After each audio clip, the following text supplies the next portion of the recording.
I left hard copies of the agenda for everyone to have a look, and we need to move a few things around.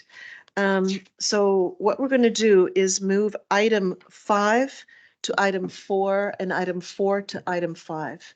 So we'll start with new business, and then continuing business will follow new business. We're just going to flip the order on that. That's okay with everyone? Okay, so with that change, could I please have a motion to accept the agenda? Approve the agenda? Thank you. Councillor Elliott, seconder. Corey, thank you. All in favor? Right, contrary minded and passed. Minutes of our last meeting of January the 11th. So it's April 11th and January 11th. We're very organized. Has everyone had a chance to read the minutes, review them? I noticed something that Yes. maybe I should mention. There was a part where it referenced, so the meeting happened on January 11th, and then in section 5, regarding a public hearing to be held for 292, it was talking about a public hearing happening in the future, but the date in the minutes was for January 9th, which didn't align with the meeting date. So Okay. that So if we can note that change and correct the small public detail, meeting. but No, thank you, Kelly. That's great. Any other changes, corrections to the minutes? Okay, hearing none, could I have a motion to approve the minutes then of January 11th, please? Some Councillor Ingham, Councillor Elliott, thank you. All in favor? Contrary minded, thank you. And public input question period. Do we have anyone here who is going to speak? Caroline, welcome. If you could please state your name and your address.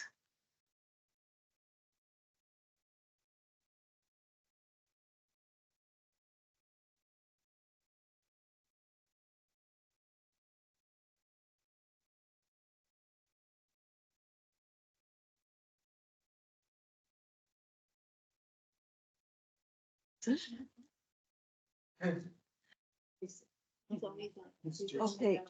Oh, Jason, Yeah. I'm only used to seeing you on the screen. Please have a seat. Welcome. My name's Caroline Whitby. I live on Maple Avenue in Wolfville. I just wanted to some questions and some comments, and some may be answered later in the meeting, but I know there's not a question period or an opportunity at the end. In the minutes from January, I wasn't able to attend and I didn't see any recording. There was an update provided on East End, and it talks about the developer is beginning discussions on the first buildings going in. It would be lovely for those of us who are living on the building site, if any are going in, and where and what they are, if that's public knowledge. An overview was given of the park and trails area that will be built on this site.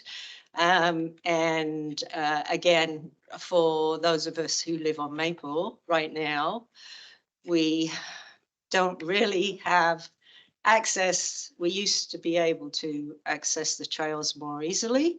I would certainly hope that that will be addressed sooner rather than later. I was talking to Maria up the street, who lives in the town of Wolfville and is close to access to the trails for Reservoir Park up near the top. But even for her to get there, there's no sidewalk. Hopefully the speed bumps, as I understand from Public Works, will be going in later this month. But it's still extremely dangerous to walk up that street.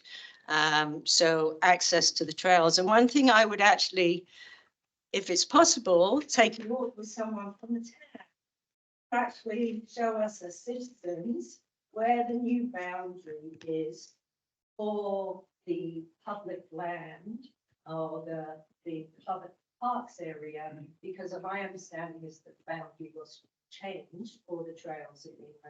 partner. I think that would certainly be appreciated. Then just two other comments, recognizing that, again, Maple, we have no sidewalks. It's not street. It's going to be a street that's collector street for a very large development that is beginning. And yet I don't see anywhere on the plan for the next 10 years any upgrade to that. Maybe there'll be something through the AT work, but that's not going to replace the whole street. The feds announced, as I understand it, 6 billion for infrastructure. Maybe that's an opportunity for the town to get some support to develop that street and bring it to the standard that it needs to be. But also, I understand there's going to be an announcement about public transit funding. And again, infrastructure, as we approve these big developments, to me, the infrastructure should be ahead of the start, not after, and to have active transportation, but also public transit available and ready as soon as people start moving in. I really feel that if there's funding there, if there's an opportunity to apply for it, it would make all residents' lives in Woodville better. Okay. Thank you, Carol. Could you give a copy of your comments and questions maybe to Director Lake? Not really. I'm happy to address them at the end. Okay, all right. I just didn't know if you could address them today or not, but. I noticed just to them make all and sure. I will. I'm Okay, happy to address all right. all of them. Yep. Thank you. Anyone else for public input? Do we have anybody online? Do we know? I don't believe so, but just let me check. Alice, I know you're viewing this meeting online. Did you want to make any comments? No, thank you. Happy to watch. Okay. Okay, thank you. All right, so if that's no more for public input, we can move on to new business. Director Lake, can you take the lead on this? And I believe we have two presentations. I definitely will. Just let me get set up here. Okay.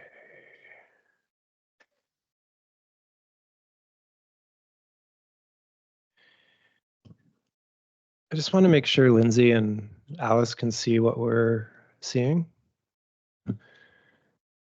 Yep, it looks good. Yes, Thank you. no problem. Thanks. Okay. So just a couple of housekeeping things before we start. So this meeting is being recorded. And so just so everyone's aware, we are trying to record these for our own use, for minutes and different things. So they're on our YouTube page shortly after the meeting, usually. But also just make sure you use your microphone. That's really helpful for the recording. What was the other housekeeping thing? I think we are going to pass motions today. So I just want everyone to be conscious of that. And the format today is going to be perhaps slightly different than some of the other meetings that some of you would have experienced, but I'm going to do a presentation on both of these applications. And the applicant is going to come up and do a short presentation after me, and we're going to answer questions together. I think that's a more effective way of doing this. I will venture a guess that most of your questions will be for the applicant themselves, but I'm certainly here to answer questions. So, and the last thing is, Lindsay is joining us online, but she's not feeling well. She, I think she is struggling to even talk right now. So we had a few other pieces that I think will hold. I'm going to do at the end a Housing Accelerator Fund update, but a lot of that is work that Lindsay's been doing. So I've pared that back a little bit. And yeah, I'll launch into it. So the first application is for 123 Highland Avenue. So the reason we're here is we do have an application on two properties, 1231 and 123 Highland, which is at the very south end of town next to Highway 101. So the very top of Highland Avenue. So these two sites combined are 4.35 acres or 17,500 square meters. And the request is moving from the R3 zoning to what is known as high density residential multi-dwelling unit. So I'm just going to give a bit of a big picture on this application, and it's relevant to both, but I don't want to do the same thing twice, obviously. So I'll just do it for this one. I'll do a brief overview of the application. The applicant will do a short presentation, we'll do a Q&A, and we'll move into a motion, which will really be a discussion amongst the committee once the Q&A has finished up. We'll do the same format for the next one. So just zooming out a little bit, and I know some of you have heard this and maybe have even seen this presentation, so I apologize, but I think it's important for the public record to move through these at each of these sittings. So the housing need in the province is immense. This is a page from the recent 5-year housing action plan from the provincial government. The title on the left is the actual cover page of the report. And I won't read all of the information in my slides, but so the summation of this is that we will need over 71,000 new units by 2027 and over 100,000 units in the province by 2032. And there's a graphical depiction here as well. Just wondering why the toolbar is over top of the bottom. As part of that provincial work, Turner Drake also did a housing needs assessment for the town of Wolfville, and we had Turner Drake in to this committee, did a very detailed presentation on that. So the summation of that, and there was questions, and I think that the committee should have quite a good understanding of that at this point. Is they're projecting a need of over 1,700 units by 2032. Obviously, a really large part of this need is on the non-market side of the housing spectrum, which we can talk a bit more as we go. But the needs throughout the province for public housing, for subsidized housing, are very high. At the federal level, there's been a number of programs rolled out, and our question period illuminated some of the ones that are emerging by the day with some of the pre-budget discussions. But the Housing Accelerator Fund has been out, and the town has been successful in securing some of that funding. So this application and the next application are very much a part of the work we're doing around the Housing Accelerator Fund. So in the broad strokes, our application is involving market housing, student or Acadia housing, and non-market housing. So the green box on the slide, you'll see part of this is about public education. And so part of the reason I think it's important to do this presentation and record these meetings is so that when people are watching, they can really understand, at least start to understand or have access to the information that council and others have access to. And this is really an exercise of encouraging more housing supply. So this is a rezoning. There'll be more to come. We plan on doing more market housing work in the fall with an actual plan review with the new council. The Acadia piece is obviously relevant to market housing, but that's going to take the form of a student housing strategy working with the university. And I'll get into a bit more of our Housing Accelerator Fund at the end, but there's also a non-market housing piece that we're working on right now.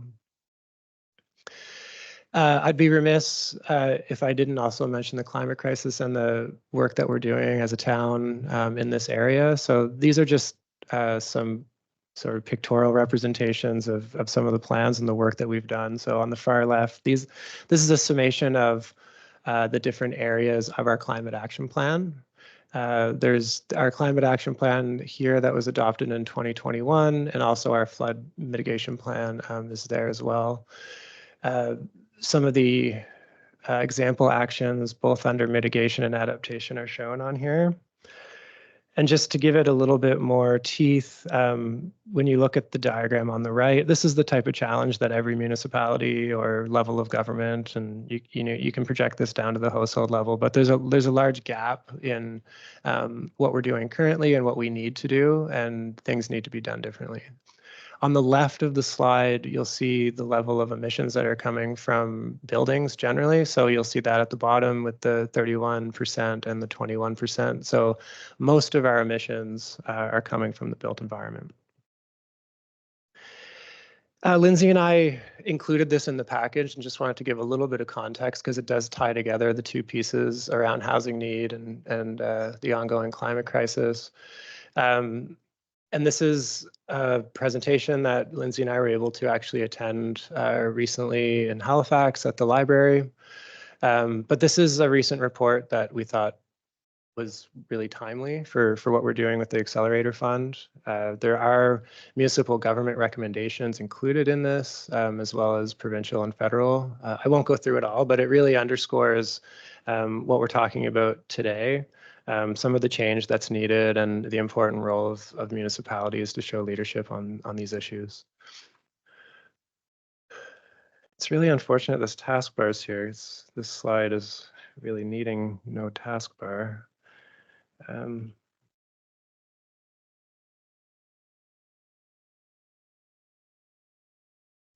Right click it and hide it.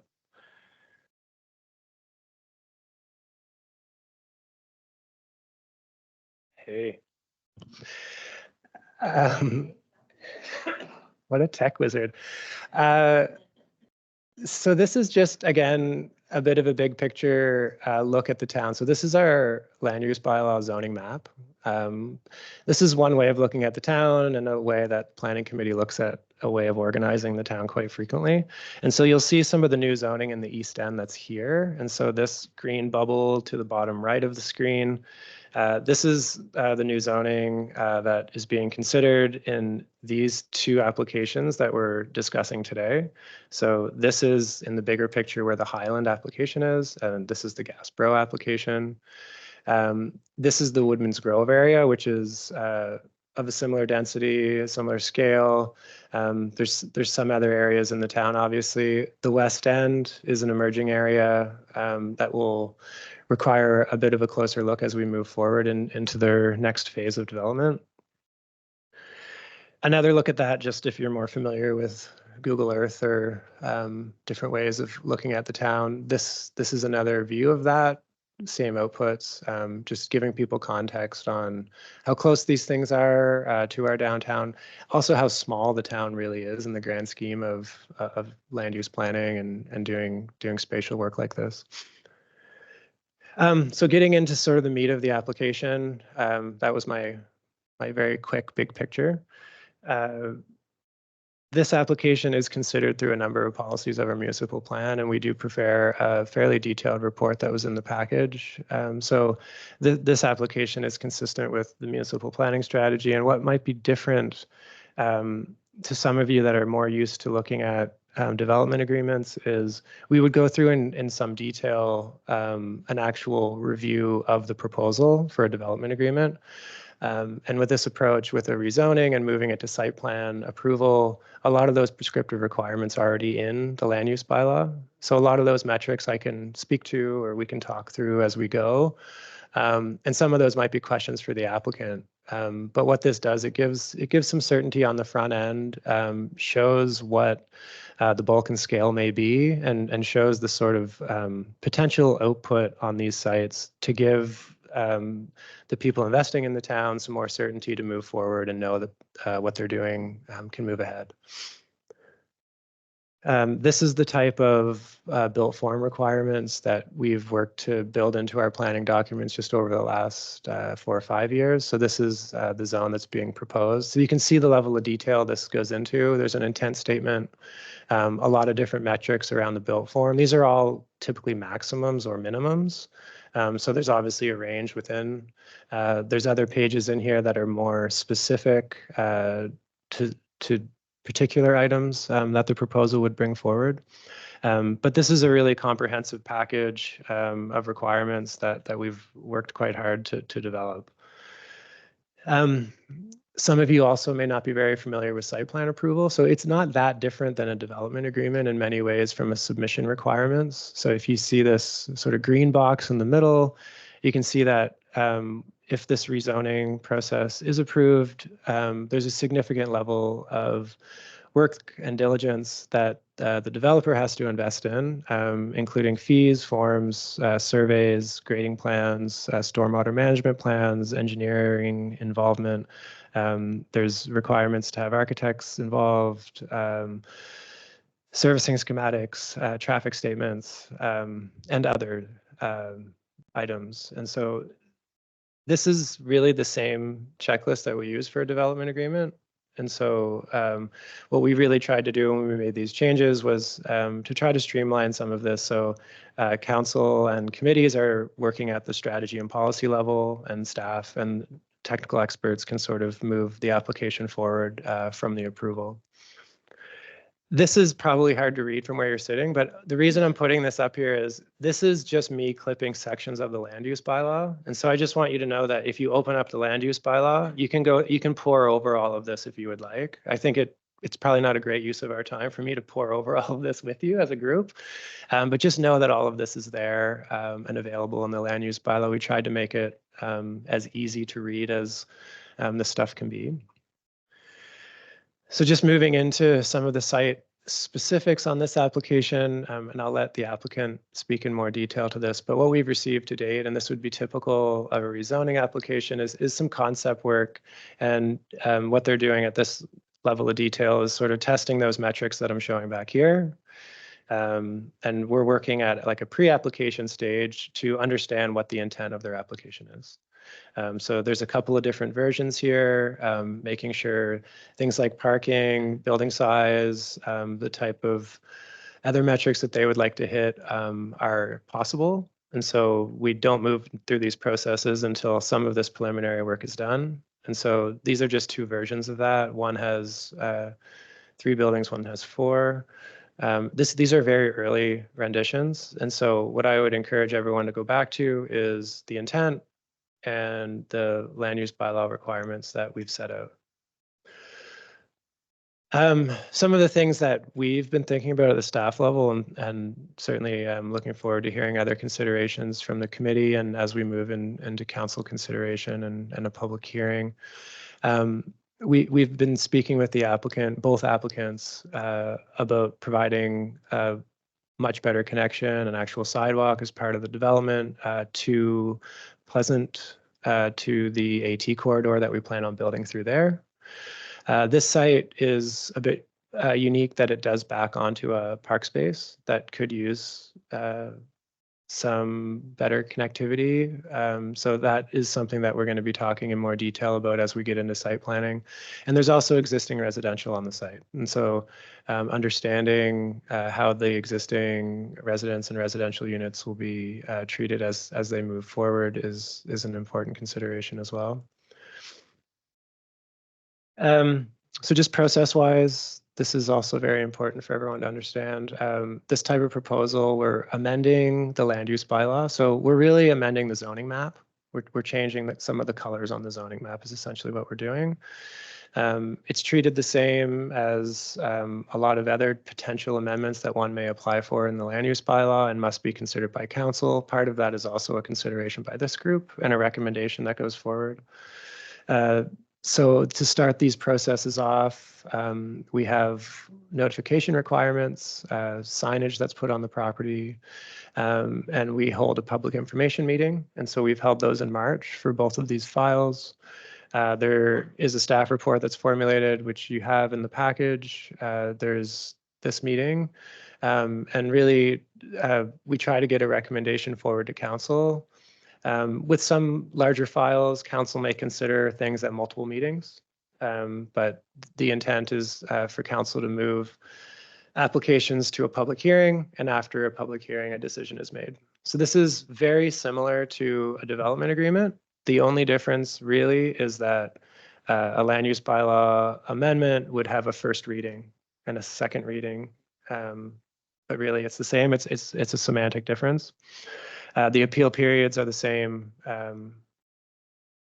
So yeah, it's very similar. So we will get into a motion at the end. I just want to flash this up here, but I think what I'm going to suggest now is inviting the applicant up, can introduce themselves, move through a presentation, and then we can answer questions together from the committee. So thank you.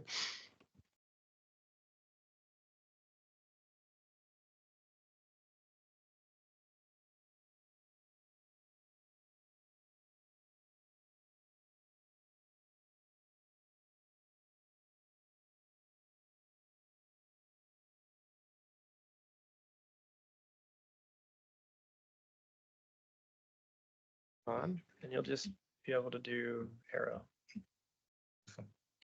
Good.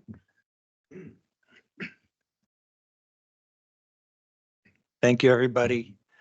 Thanks for inviting us here. I'm Stephen Vaccaro, and I have two of my associates here, Jennifer and Sean, and I represent the development company and the landowners, which is we're S2E Technology, and we partnered up with a local group to secure this land, and we're very excited to be here in Wolfville and talk about our vision for sustainable communities and working with clean energy at the same time. So I don't know if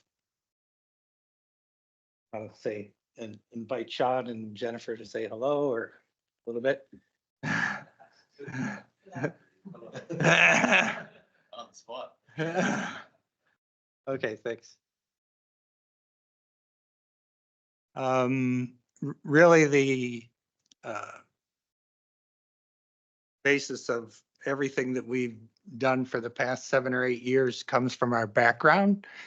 We were all solar energy developers in the Kitchener-Waterloo region, and we partnered up with a developer in the London area to develop what we considered one of the first net zero communities in London, Ontario. It was 70 acres. We've worked with Sifton Properties, one of the developers there.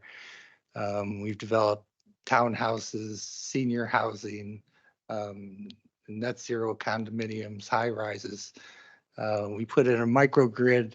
We're basically generating about 103% of the electricity that's needed for the project from our solar panels, and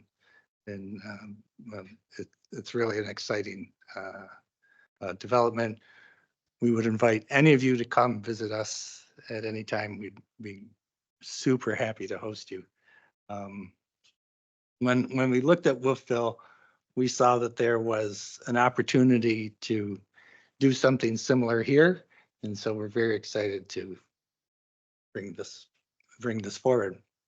One of the things that we always do is look for our stakeholders, the city, the university, to tell us what you need and how we can help the community here. So we might have things that we know that we've learned over the years, but we really want to develop a community that benefits Wolfville itself.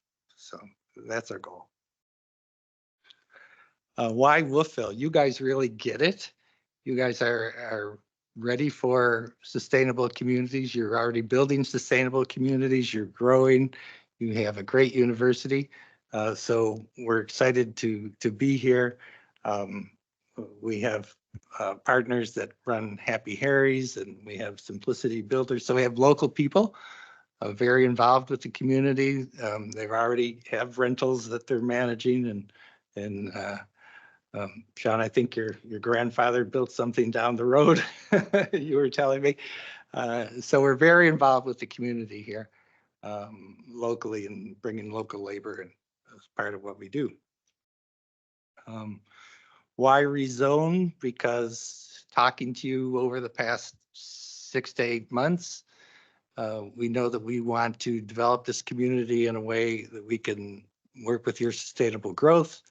And our vision is to displace as little, work with infill properties, displace as little land as possible. So what we know so far is we would like to look at what's well suited as a net zero energy development for 120 rental units. Could be 3 or 4 buildings up to 3 stories each. Typically, we would build 2 or 3 bedroom units. We would put in regular surface parking. We also, in London, we built parking towers with smart EV cars and car rentals, and we'd like to bring that to Wolfville. So we're looking to maximize the green space and community buildings and our development. We'll integrate the solar. We'll integrate other generation systems, all electric heat pumps, water heating appliances. That's all done by our engineering crew. And of course, working with the stakeholders here. Devin has showed you this already. We could either go with 3 buildings, 4 buildings. We have an RFP out to our architect community right now. So we have 3 or 4 designs coming in that we'll start to look at. So what are the opportunities for Wolfville at this site? We want to design a community around the public interest. We want to create it around sustainability, affordability, and inclusive development. We want to show Wolfville, you already are, but we want to continue to show you as a leader in climate change action and bring in new businesses, jobs here. And also, we're very much aligned with Katy University and their vision, because we're right across the street. So next steps, we're asking for the city to approve the new high-density residential. We want to know from you folks, how do we work together and make it real? Are there other concerns that the city would have that we should discuss? Should we talk to other stakeholders? What have we overlooked? We're always looking to learn on each project that we do. This is a project we built in some townhouses that we built in London, Ontario. You can see a unique design. You can see some of the parking towers. You can see some of the solar on the roof. This is part of West 5, where we have solar panels everywhere that you could possibly put them. And along with battery storage. And we've done some projects in Mexico. We've done some projects in the States. Basically, we always looking to work with local partners. Devin, thank you. Yes. Thank you. The last slide, I believe. Just gonna drop this out and maybe.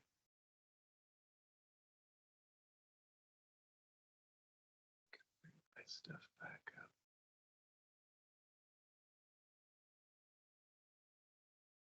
So I'm gonna ask Stephen to stay up here, and then if the chair wants to facilitate some Q&A. Sure. Yeah. I do have a question regarding process, if I may, because there's a reference in your presentation to architects and that you don't have the designs finalized yet. Is that correct? Oh, yes. Yes, so, I mean, normally we would do that after the land was rezoned okay, typically, but we're, so we but- rezone first and then, but, so what could be recommending to council is simply the rezoning. But would there then be the next step coming back to this committee once the architect has done their work regarding architectural design or anything like that? Not if it's like. So this is moving towards council. So what council would be approving would be a new zoning category with certain development rights. And so the development rights are laid out in the land use bylaw, and they would be moving through an approval very similar to a development agreement by a process that we call site plan approval. And so what we're really getting down to here is sort of an expectations management around what could be there and what that could look like will be determined really through the requirements that also have been approved by council in the land use bylaw. Are there other areas in Wolfville that you could highlight that have the same zoning? This is the zoning that was approved in the East End development. So we just spent a few years sort of going through this and discussing this over that file. Yeah. Right. No, I just wanted to clarify that for committee in case people weren't aware. Okay, do we have any questions, comments? Anyone? First of all, thank you for the presentation. And I guess one question I had when looking at the package that was sent through was on that parking tower and looking at the rendering versus I did a quick kind of search to try and actually find it online. But could we just go back to that slide of the parking tower? Because Sure. I was quite intrigued in terms of the concept and was curious if that was executed at the Eve project. And Yes. It looks like it is fully executed. Yes, That's the one at the top, right? it It was. could be different sizes too. Correct, yeah. Yeah. I think our intent, if we were able to do it, we would put the, against the highway. So it would be like a cell buffer to. That's clever. Awesome, so solar panel size. So basically. And in terms of height, I guess, in that project, what's the height of that tower? And I know that it's It's- very preliminary in terms of where you're at with planning here, but what would you kind of be thinking? This one. ballpark? This one is 3 stories to match the building. Okay. And basically the secret sauce is that we were able to figure out a way to keep electrification of the cars as they go in. So people don't go in, just the cars go in, and it's a carousel. And our partner it's a joint venture with a Korean firm. He brought this to North America, so. How has the maintenance been on that type of system?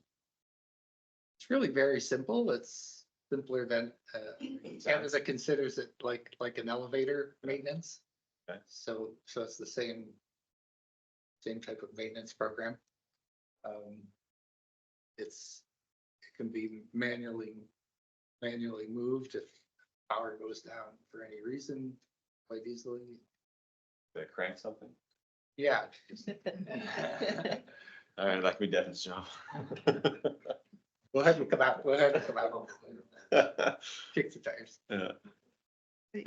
Thank you. Counselor Ingham. Hi, thank you for the presentations. I do like the green concept of your company S2E, the technology that you have. It's very intriguing. I guess my question is, you weren't sure whether you're going to do 3 or 4 buildings, and you propose 120 units, a combination of 2 and 3 bedroom. Yeah. So would you, if you had 4, would you have more units or less units, or would they just be larger, maybe more 3 bedrooms or 2 bedrooms? Like Wolfville is at it seems like a lot of people, we do have a lot of 2 bedrooms, and then, so that it sort of excludes families. So I'm thinking of families in there. So what would be the difference in the 2 and the 3 and the 4 building? We're really keener on the 4 buildings of 30 units each. And that would be, really up, we'll have 3 or 4 different designs of those buildings that we'll bring forth. And we've also told the architects that they'll be working on something quite unique and so they're keen to jump in and be part of this particular program that we're bringing to Wolfville. But I would say 4 buildings, 3 stories. And Is the way we're leaning, but we might see something that intrigues like you. better? Yeah. Okay. Thank you. So were you planning on having accessible units in these buildings? Say it again? Accessible units, like apartments at all in here? Like, would Um, that be part? I think that's a big. You have to. Yeah, but since they have so many buildings, I don't know how many units are going to be in each. There's a formula. Yeah. 1 per 20? Yeah, that would be. Well, you can always do more, that's all. Yeah. I'm the chair of accessibility here, so I do push for that. Yeah. And I guess the last question is 144 parking spots seems like quite a bit for 120 units. Like, is that that seems like One more thing than, we're Following. that seems like more than, We're is that, am I following the correct, Evan? rules. That's more than, it sounds, is it 1 point? Okay, so that's how many, Yeah. 1 plus 0.5. that is what, okay, Yeah, that's that's a what you're- formula. what- That's one of the reasons why so the original, when we first all sat down, Jen and I got asked to be involved and stuff. We're from here, like we live here. With that, right? Okay. And we were very concerned about changing more. And It's just all the development. the development and everything else, we don't want it to lose its charm. So that was one of the biggest concerns we brought to Steve and to Eve when we first started discussing this.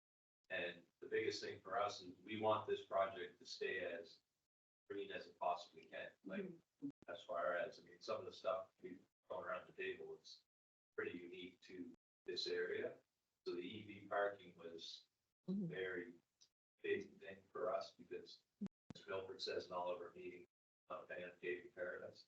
So that's laying everything out, and that's why we're, you know, these guys in their other projects really relied on the communities to let them know what they wanted to be done, and then they came and did what they wanted to be done. So at this point now, we're all kind of waiting game. Got, like I said, Steve's got 5 different architect companies looking at this project as one to be very unique, very one of its kind, really. And I think with the Um, parking, like the carousels, what we could do with the carousel, the less parking spaces we have to have on that, which is what we're looking. And then we're also looking at car sharing. You don't have to vehicles there so that not everybody has to have. And I think that's going moving forward. So that those are all different things that we're looking. Great, thank you. One of the biggest Kelly? things, talking to Steve and his team, but so the studies they've done that in Canada really Canadian households need 1.25 or 1.5 vehicles. Cars. And A lot of people have 2 cars, so we we can thought say, it was like, have one. we got 3 kids. Vehicles. It'd be difficult, but that's where the conversation came up, actually purchasing several vehicles, having them on the site. That the community can kind of use. Right. Right. So Okay, again, it's all. what we do. okay, thank you. Okay, I just think it's important to have some context on what we're saying right now. So we have prescriptive requirements in the land use bylaw. And so these concepts that are being shown are responding to prescriptive requirements that would be approved by the development officer under site plan approval. Within either one of these, we don't think we can prescribe everything or think of everything. So there's always the option of coming back through and doing a development agreement and having a more sort of custom piece of this. So just that's really a choice as you get into detailed design. And to my, I don't think you guys are there yet, is my understanding. You're just getting into the design work now. Yeah. Yeah. great, thank you. So we have Kelly, then Michael, then Councillor Elliott. Oh, sorry, Deputy Mayor Elliott. Kelly. Okay, it's just, I was going to say something similar around the parking to unit ratio, just that it seems high. And I think maybe this is more of a comment for Devin, because it's, like you said, just kind of reflecting what those requirements are. But certainly, you know, there's a trend where the ratio is declining between the number of parking spots and units. And so I just think if we're thinking about green and for the future, then having a lower number of parking spots would be better overall. So We want as much green space as possible. Yeah, yeah, it just, you know, you certainly don't see many buildings being built now where there's more parking spots than there are units. That would be an anomaly. So if we're trying to be current and go in the right direction, that's certainly not ticking that box at the moment. That's just, I think it's already been said, so just wanted to put it out there. Thank you. thank you. Michael. Again, thank you for the presentation. It's really intriguing, the whole green aspect. My question is specifically for this, but I think it applies to everything we're going to talk about. If we change zoning and we're putting high density buildings close to a highway, we heard already a little bit about noise. I think that's something that is important. A lot of people living near a busy road with lots of traffic noise. I don't know if that's should be part of the planning process for anyone putting buildings that close. I know that we rely on trees and things like that, but in the grand scheme of things, the closer you get to that highway, you can hear it we can hear it halfway down the hill now where we are. So that might be a concern. And the other part of the infrastructure are those little streets that these 144 cars are going to be, I assume the infrastructure will also have to change to get people in and out of these buildings on those little streets up there. Deputy Mayor? Thank you. Thank you very much for bringing this interesting concept here to us. I'm reminded by what Michael said about a economics professor at Acadia who did a study on the best place to live in Wolfville in terms of real estate, and one of the huge factors was noise.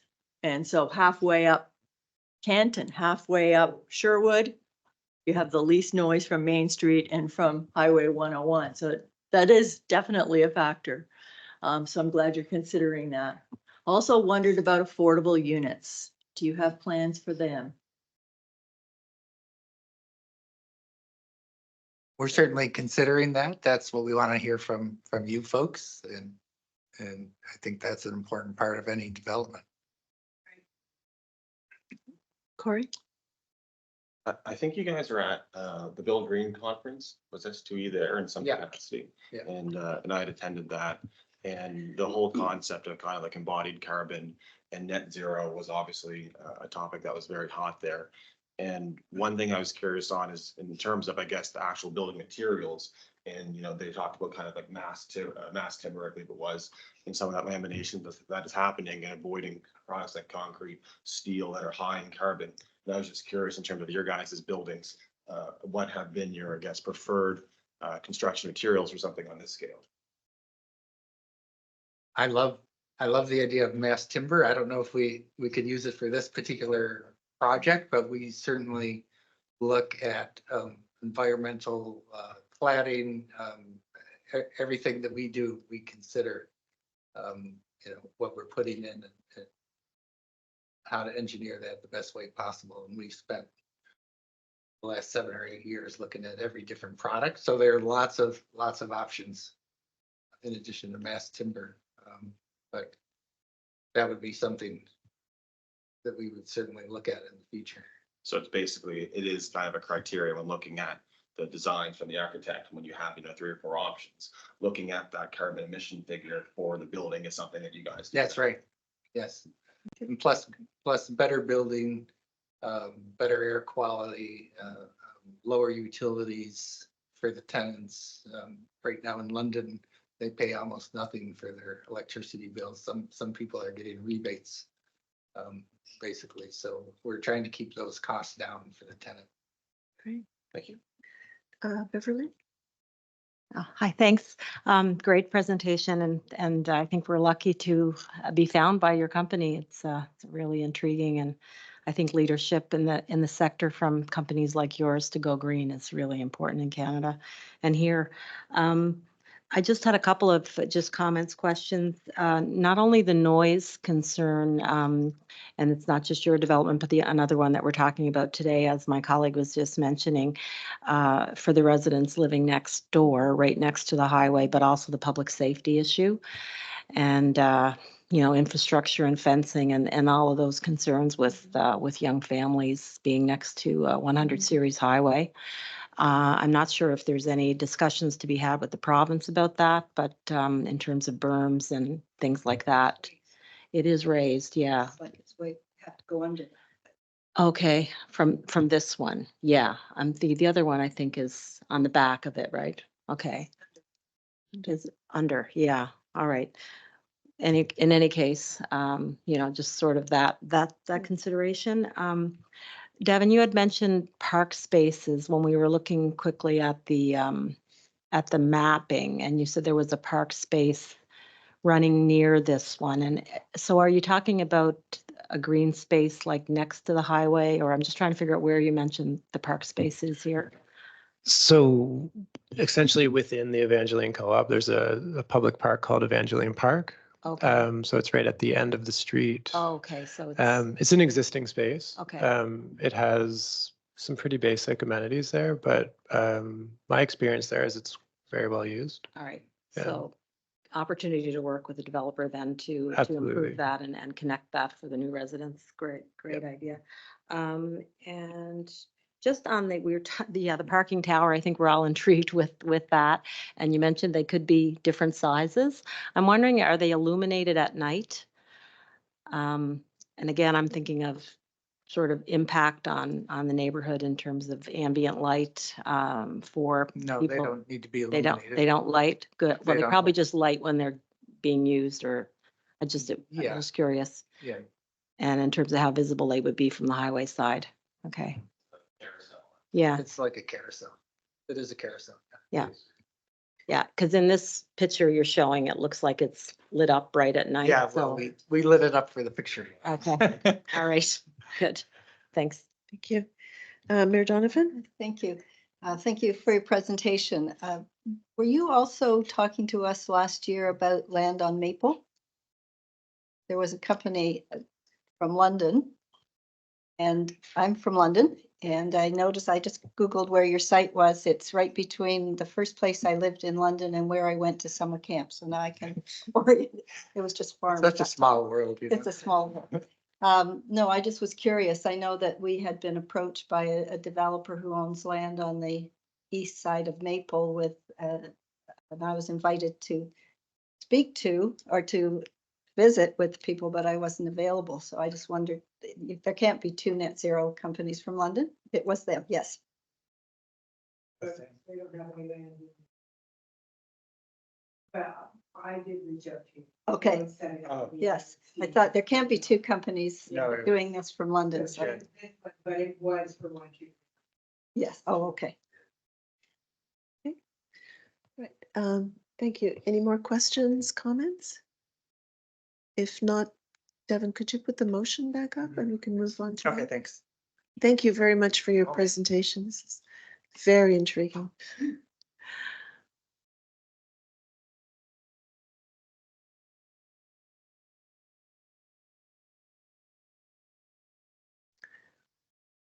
Okay, could I ask someone to move this, please? Do we have someone? Beverly? Thank you. Move. And you have to read it out. Oh. Okay. Button, didn't see that. Okay, so I would move that staff recommend that the Planning Advisory Committee provide a. I'll just say the Just plan. Don't read the stuff. Oh. recommend that the Planning Advisory Committee. We recommend that the Planning Advisory Committee provide a positive recommendation to council regarding the land use bylaw amendment rezoning for 123 and 123-1 Highland Avenue, PID 55271-738 and 5535-0045. Thank you. Do we have a seconder? Kelly? Okay, call for the question. All in favor, say aye. Aye. Contrary minded? Okay, and the motion passes. Thank you. We have 6 minutes. I forgot that. I forgot you do that.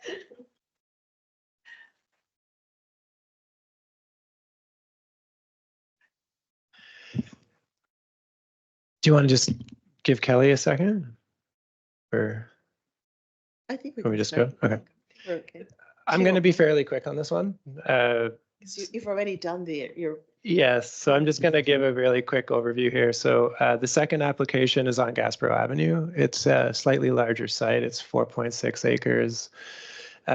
The amendment application is the same in nature. So it's a medium density residential zone with a request to move to the same zoning that we just looked at in some detail. The nature of the site is different. So there's Borden Drive and Gasbro Avenue where there's frontage. So obviously the context and the design work needs to take that into account. Again, it's bordering directly on Highway 101.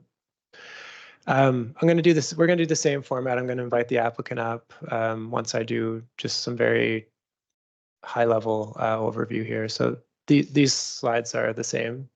So this application was also ran through our land use bylaw, our municipal planning strategy being the main test. And the intent here is the same. And so we're establishing development rights, expectations, and site plan approval will be used. A request outside of that will go through a development agreement and would come back to council.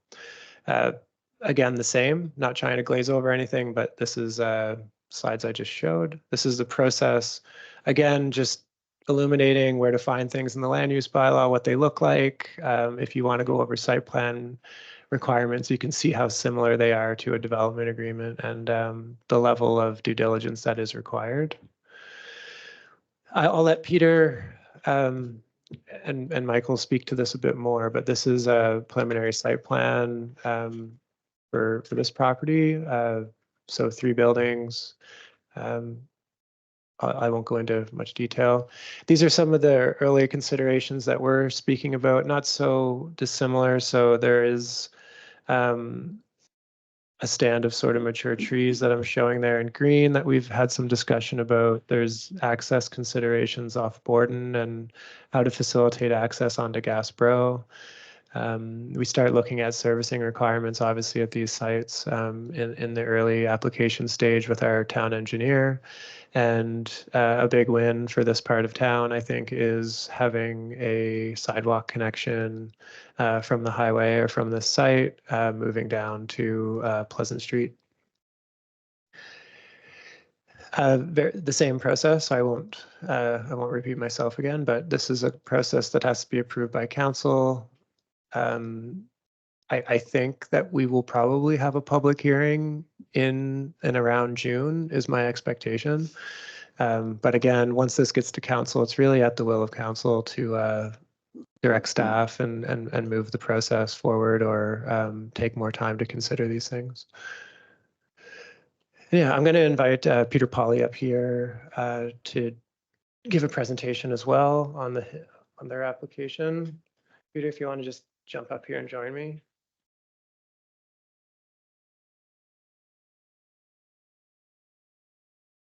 And you'll be able to just use this arrow and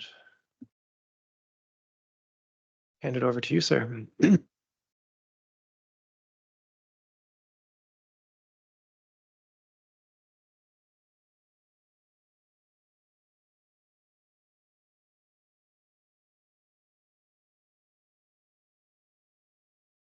Sorry, could you press your button for the mic?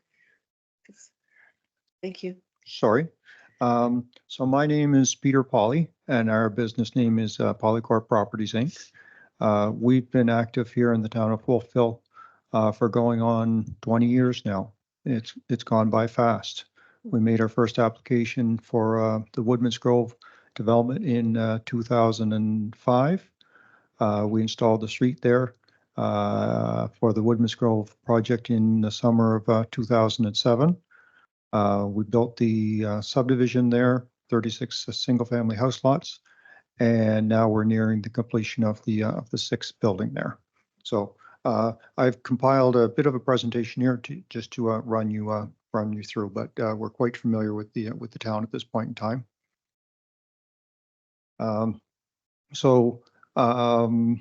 To speak to what we would like to achieve with this new project. We'd like to build an attractive project. It's right on the highway, so it's going to have very high visibility, similar to the Highland Avenue project. We want to incorporate a percentage of affordable housing to be determined as we go, depending on the then current programs that the federal and provincial governments have available to support affordable housing projects.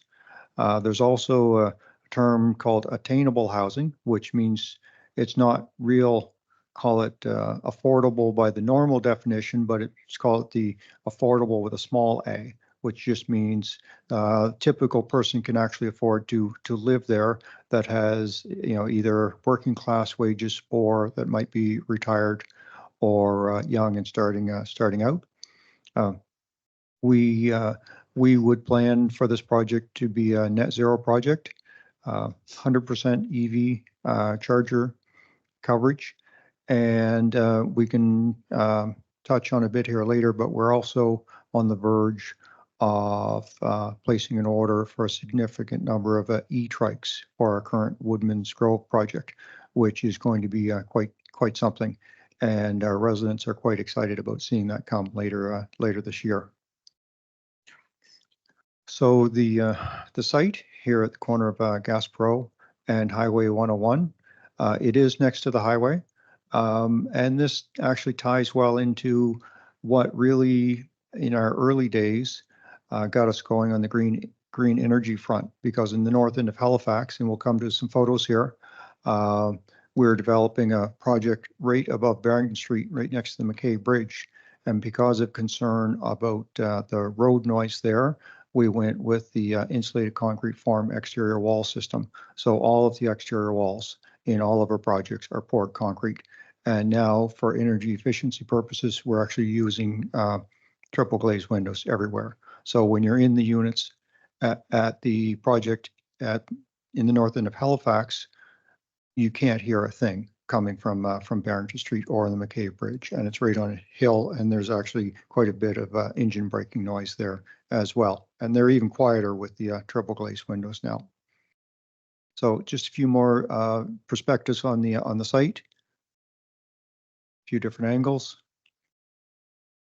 So I spoke earlier about the Woodman's Grove project. We're nearing completion of 6 buildings there at Woodman's Grove. The first 2 buildings when we started were 36 unit buildings. They're the smaller ones top left. Then we progressed to some 48 unit buildings. And the last one that's nearing completion there now in the foreground is a 72 unit building. Just a couple of perspectives.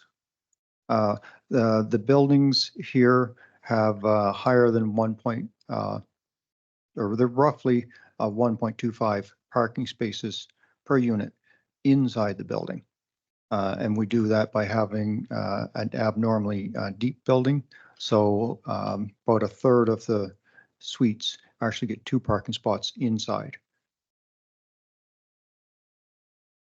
So just a few shots. Most of you are probably familiar with Woodman's Grove.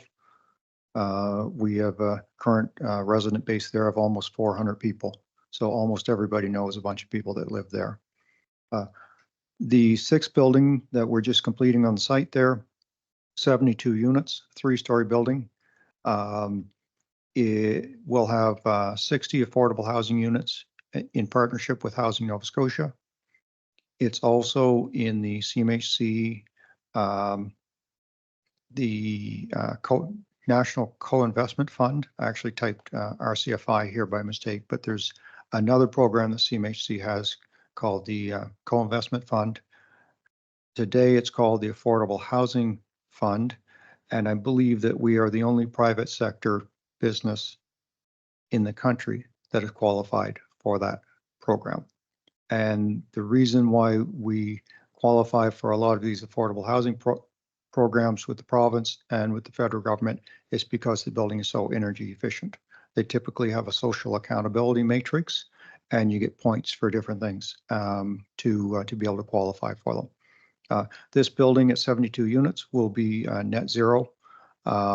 We should actually be energy positive on this building, and that roof is about 35,000 square feet. It's a massive roof for anybody that's looked at it. We spent the money. That's actually aluminum on the roof, not steel. Nobody uses aluminum because it costs too much, but we're putting solar panels on there. We don't ever want to have a problem. That roof should last forever. And just a preliminary design of the solar on the roof, that's about 400 kilowatts of solar on the roof. Walkway connection running down to the Harvest Moon Trail. We would be looking to work with Devin and staff to make some connections as appropriate at the site. I haven't even mentioned Devin, but I was looking, there might be a possibility to actually do something parallel to Highway 101. There's an existing trail going along the side of the highway there that could actually become quite a nice feature if it could run all the way over to Highland Avenue. Our e-trikes So I think this is going to be really cool.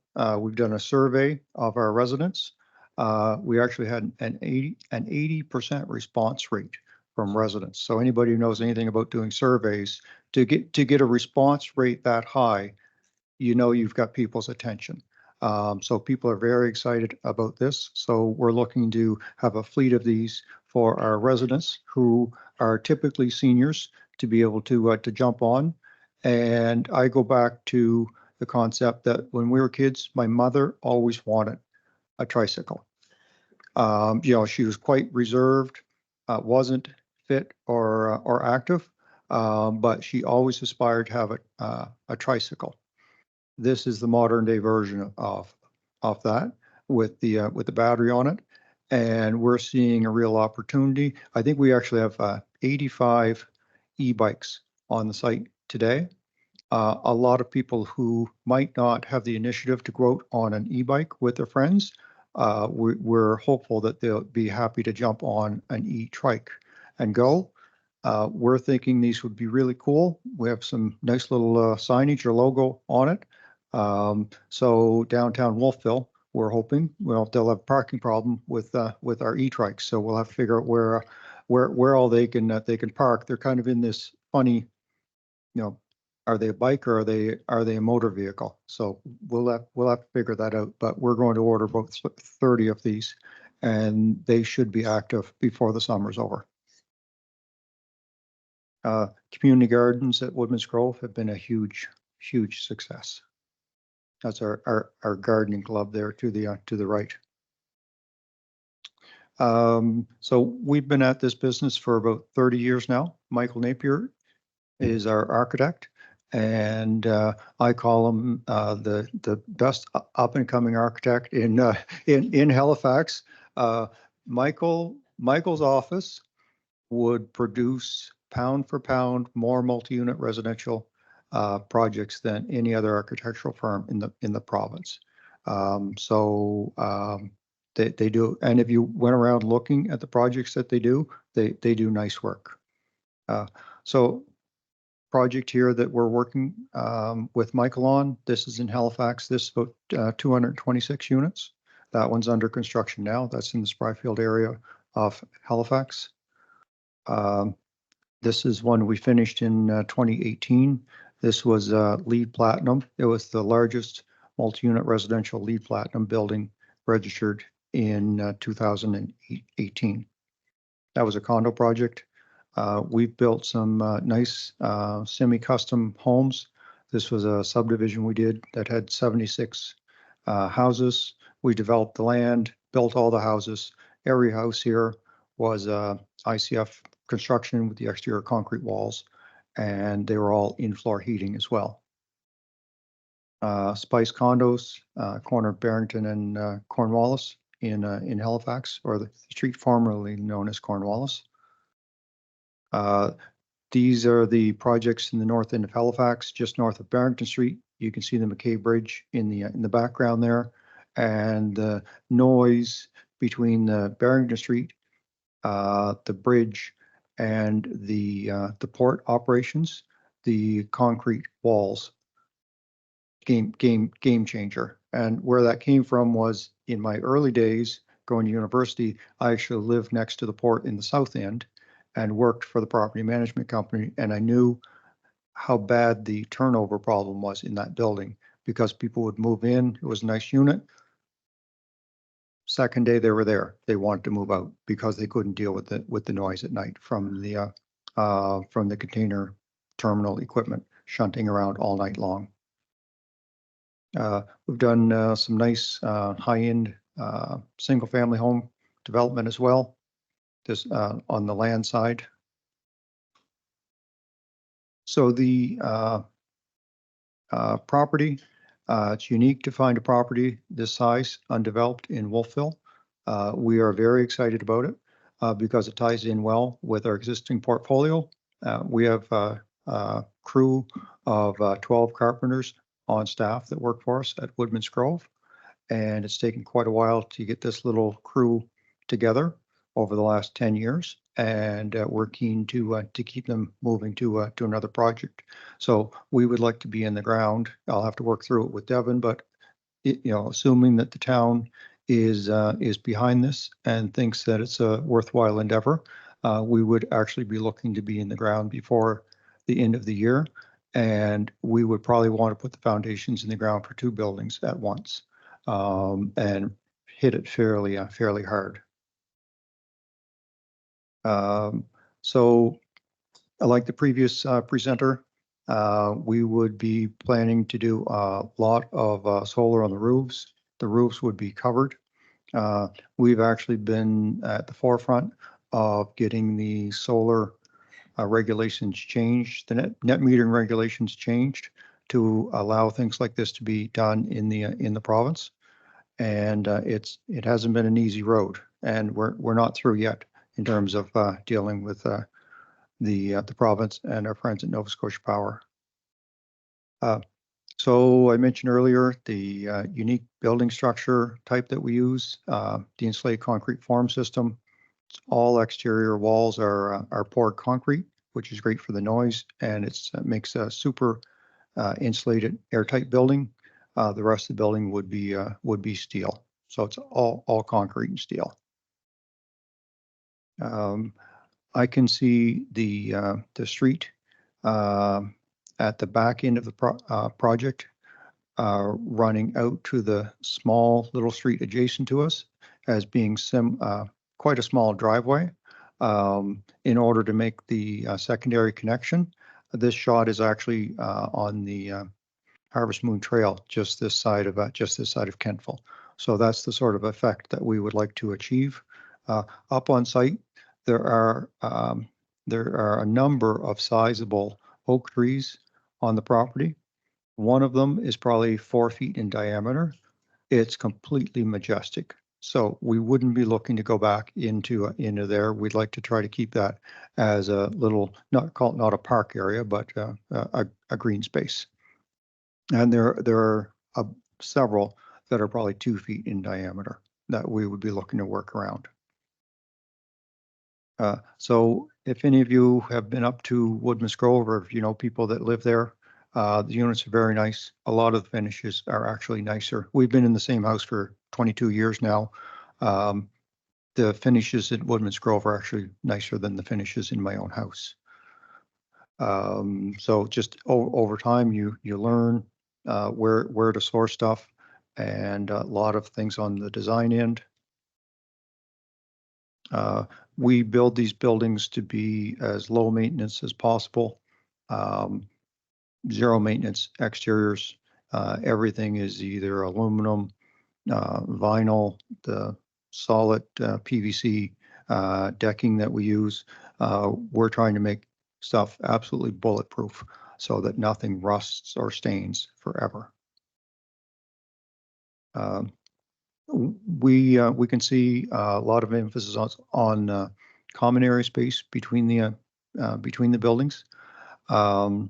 We would be looking to have fairly traditional underground parking throughout. We would need to sort through some of the details with planning.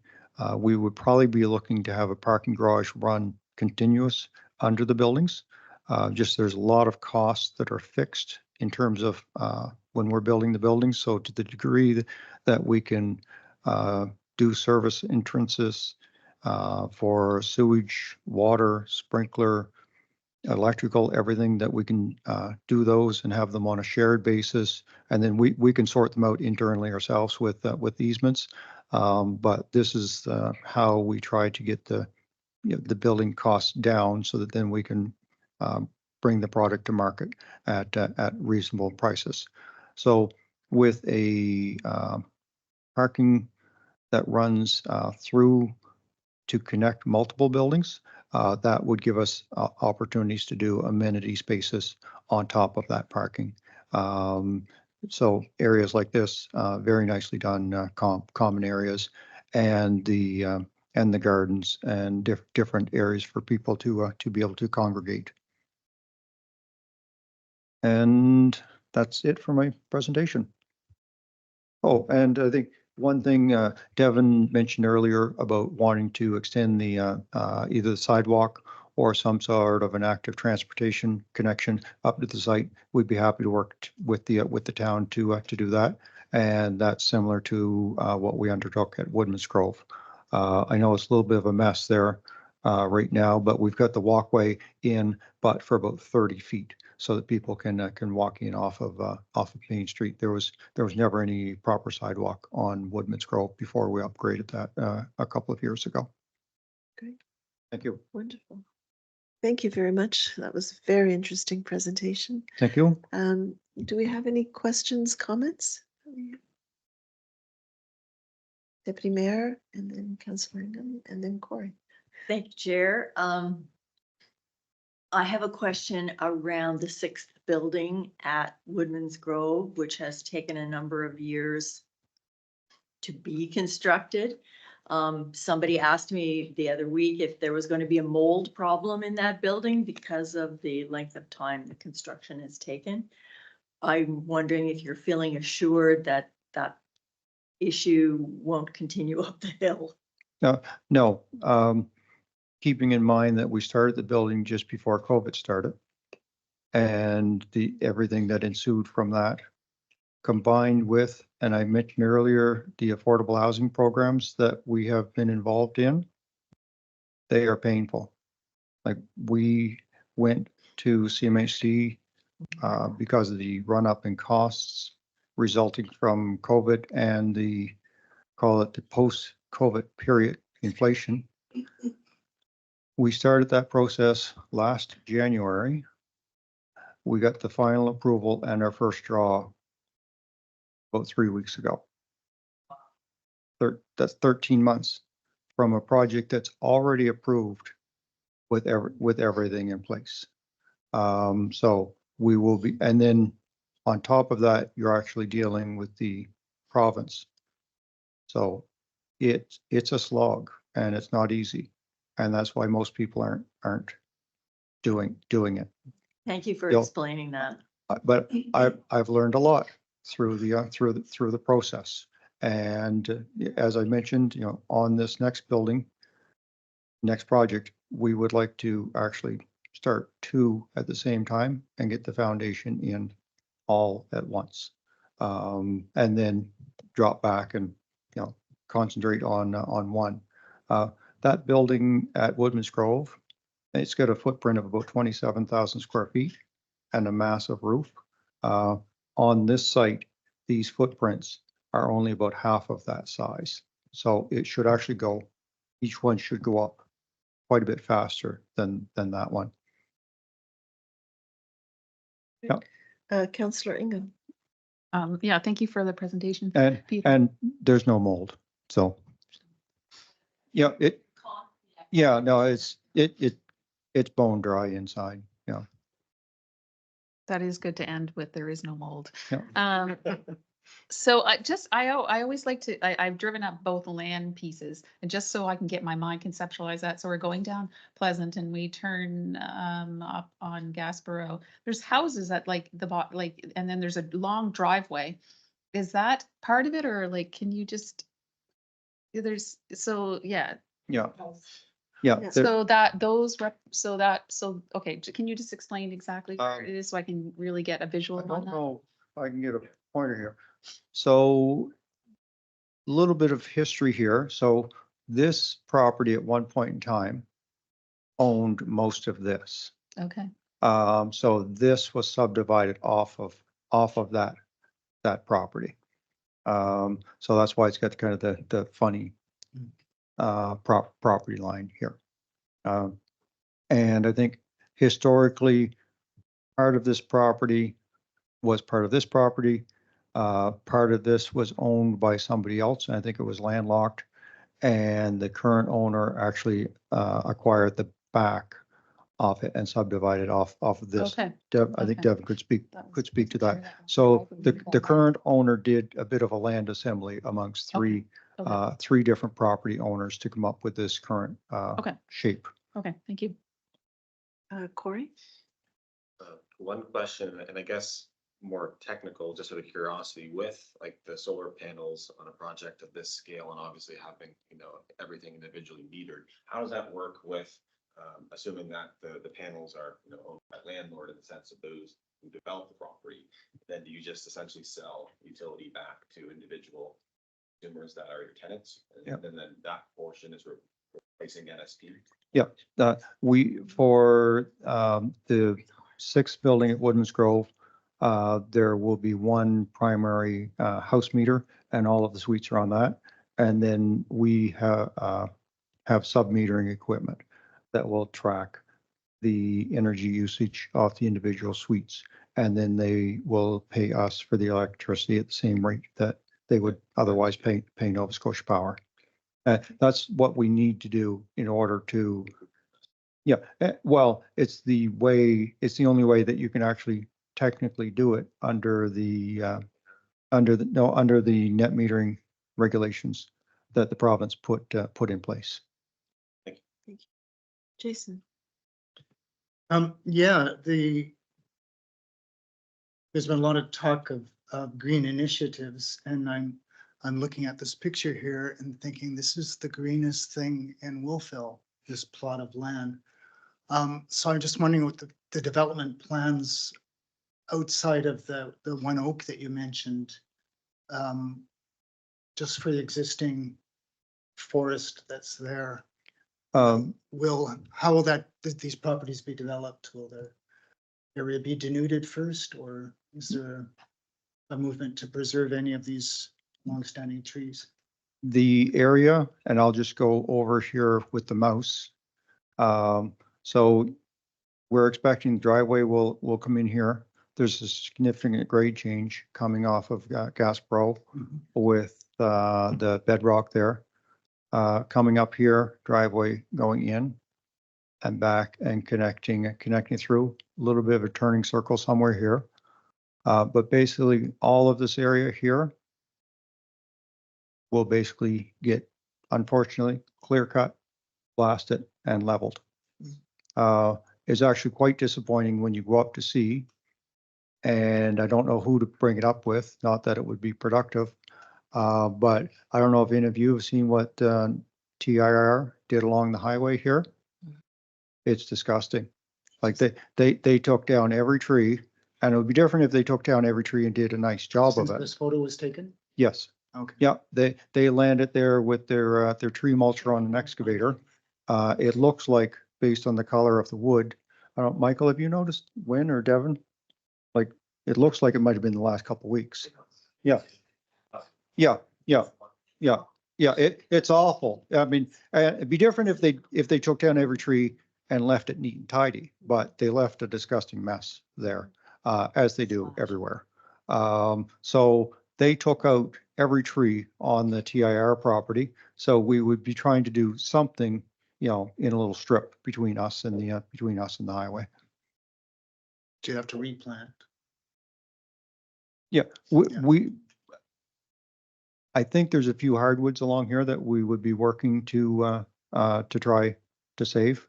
And different tree types have different sensitivities to ground disturbance.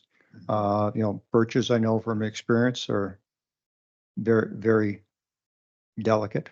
The maples and oaks are pretty resilient. We've done work where if we need to change the grade around a maple or an oak tree, we put 4 or 6 feet of fill around them, and they do fine long term. So we will have to sculpt this as best we can to try to make it neat and tidy. But to do some sort of a hedge here, I mean the highway is 20 feet above the land here, so a person would be putting a hedge there isn't going to do much or anything other than it would look nice, but from a sound or privacy, it's not going to do very much. Especially considering the allowable building height that we're talking about would accommodate a 6-story building. So we can plant trees along there, but it's a long term effort to try to get something in there of any size. Yeah, Jason, do you have another question? Not right now. Okay, thank you. So Beverly? I'd rather be pretty blunt and straightforward about, the level of destruction that's going to have to happen here, just for fear somebody will come back later and say, that's not what you said. So I'm basically saying you can have houses or trees, but this is going to get leveled, unfortunately. Although we will do everything we can to try to save a few key pieces that we can, and especially like the back in here. I mean, one of these, it's majestic. It's like 4 feet in diameter. There's a similar one when you go down Oak Street, by where the trail connection comes across the ravine at Woodman's Grove. It's the same sort of magnitude of a tree. It's massive, and there's several there that are 2 or 3 feet in diameter as well. So we would really like to clean this up. Thank you. Beverly and then Helen. We sort of started to hit on where my questions were. Thank you, Peter, for your presentation and your leadership as well with the green technology and your history in town here. It's when I have to say, when I saw your name on this proposal, I had said to Lindsay and Devin, we know we've got a good one here Yep, thank you. in terms of your track record. So that's great. My question was around access in and out.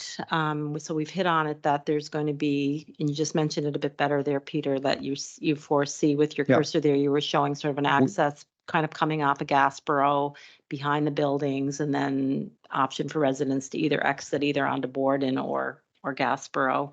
Yeah. I'm in that area all the time, either driving by it or walking by it.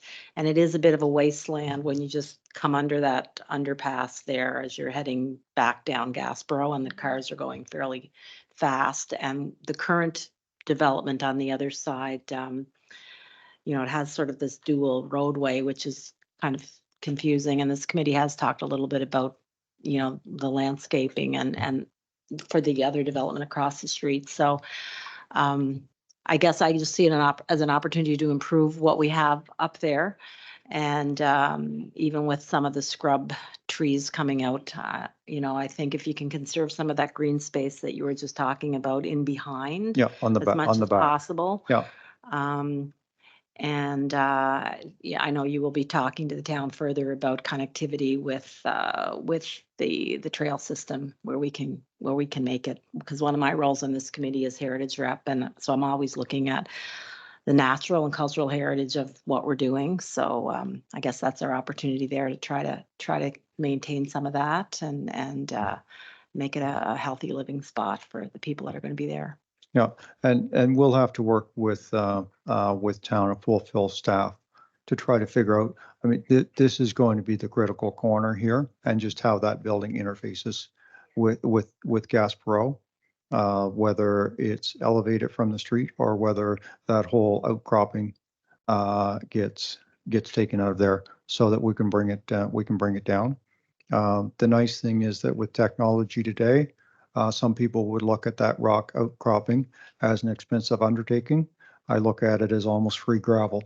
So just to put in perspective, the last building at Woodman's Grove, I think we're about $120,000 worth of gravel that we bought from local quarries, and it's probably up, I'm guessing, 25% since then. So, for us to do the work to take that out, to clean it up, and you might be looking at a good sized pile of gravel sitting there for a few years as we chew through it. But that's what we would be looking to do. And that's why, when we come in here, we'll probably try to do all the site work at once to rough it out so that we can take that rock, small portable quarry, not quarry, small portable crusher to crush it up and make gravel to then use, over time as we're building the buildings. As I say, was it somebody gives you lemons, make lemonade. So I'm actually at Woodman's Grove. There wasn't a rock on site, so it being the work we do in Halifax, it's nice and dry. It's god awful working here in the valley. You get clay and mud on your boots, and it's like wearing snowshoes around. So we're thinking this is going to be a much nicer building experience than in a mud hole like we've been at Woodman's Grove for the last 10 or 12 years. Kelly?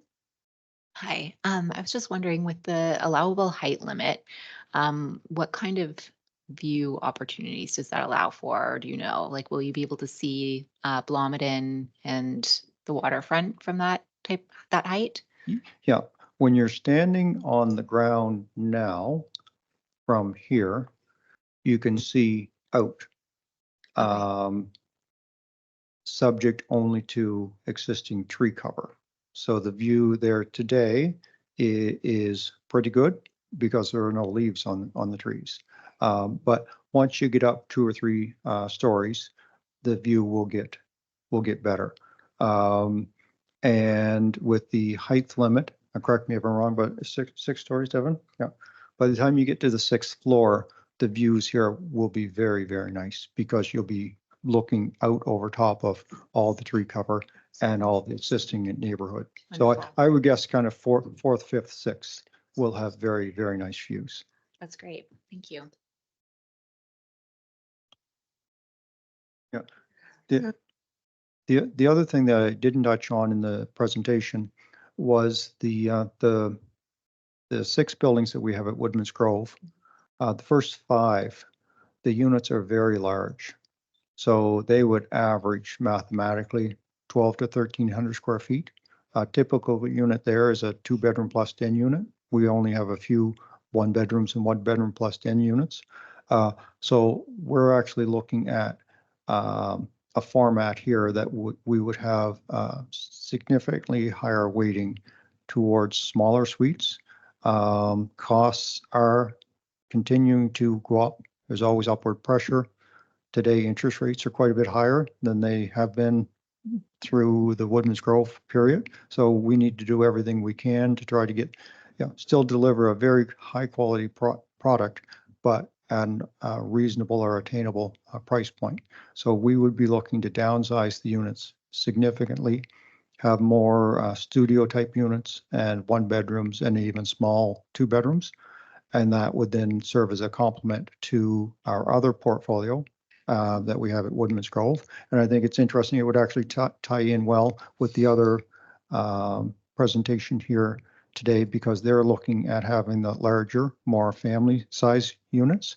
So this should let the town have good selection over town. If somebody wants a large unit, they can go to Woodman's Grove or they can go to Highland. If they're looking for something that's a bit smaller, different demographic, more singles or seniors or people starting off, they would be able to come here on Gaspereau.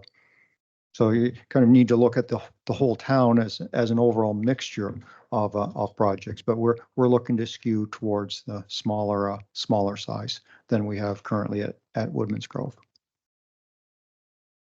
Any more questions or comments?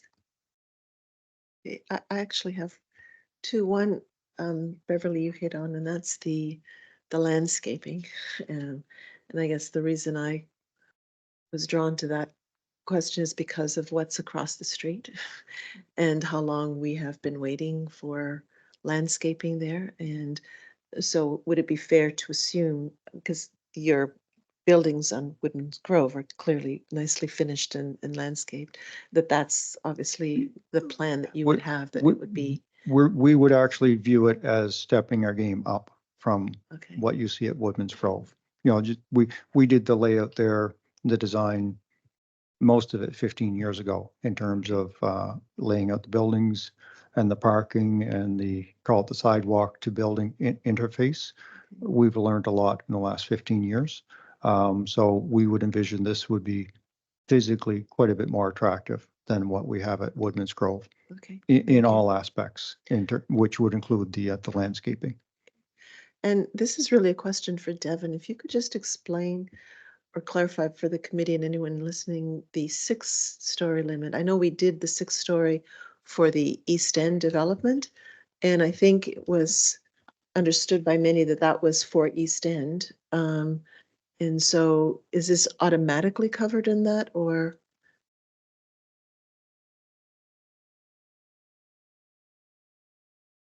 So these zoning categories were created for the East End, certainly. But the intent with any zoning category is it can be applied across town. And there was dialogue, and I had mentioned the West End in some of my presentations because they were following this quite closely.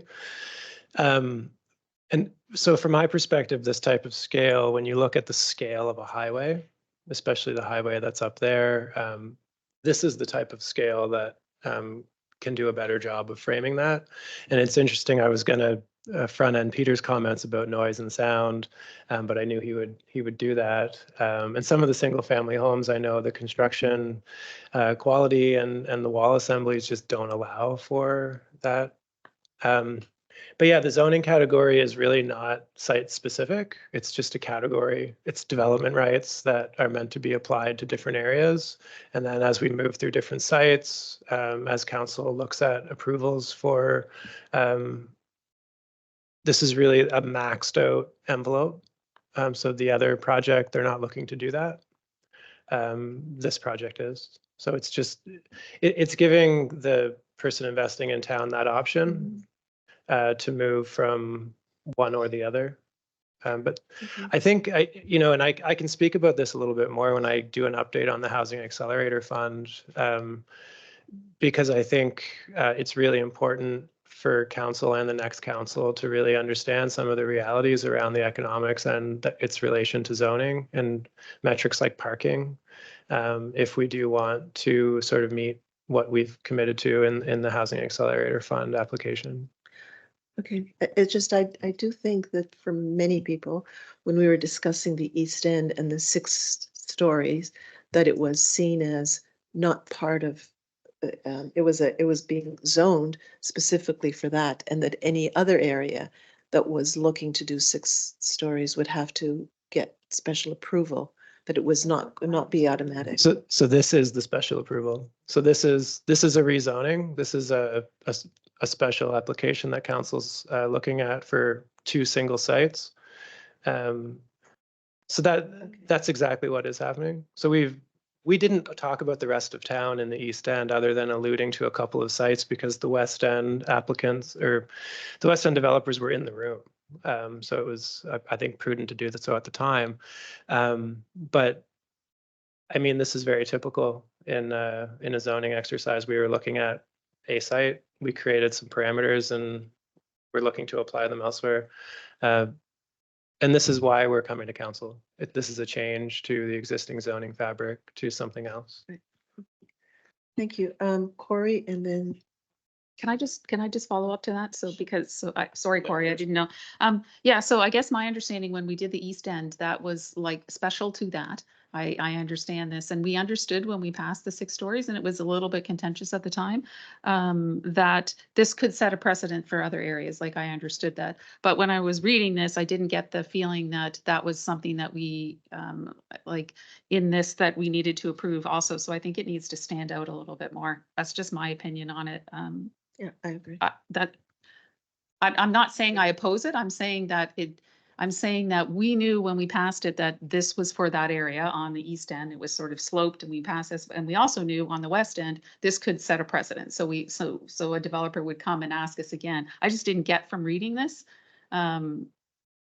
that was also being asked for. It was just like automatic. This was 6. I just didn't. I don't know. It wasn't clear to me. Yeah. And obviously, it's going to have to come. You can pass it here, but it's going to go to council again. So if both of us were a little bit confused, then we just need to make sure it's clear. That's all. And that's a great comment. I mean, these zoning diagrams, I think, are quite clear. The intent is there. I would encourage everyone to go into the land use bylaw and really understand the different metrics that are being regulated, because it is very prescriptive. And there was a lot of work put into that to apply across town. We don't write, so a development agreement is applied very site specific with an end game on the table. So we look at a building specifically. A zoning is providing development rights. So up to a certain point on a whole bunch of metrics. And then there's a whole bunch of other considerations. So this is very typical. This has happened in other contexts, but From a process perspective, I just want to be clear, the East End was for the East End. This is for Gasbro. We're looking very specifically, and Highland, and it's completely at the will of council, as you say. So highlighting it is something I can do moving forward. Yeah. I guess my point is, if we didn't pass this in the East End to have 6 stories, then this would be a bigger discussion now, right? So do you know what I'm saying? Like we pass this in the East End, it set a precedent to say somebody else is going to do it. That's all. And Absolutely. yeah, that's just, yeah. Yeah. And yeah, Corey and then Kelly. And then, that's all right.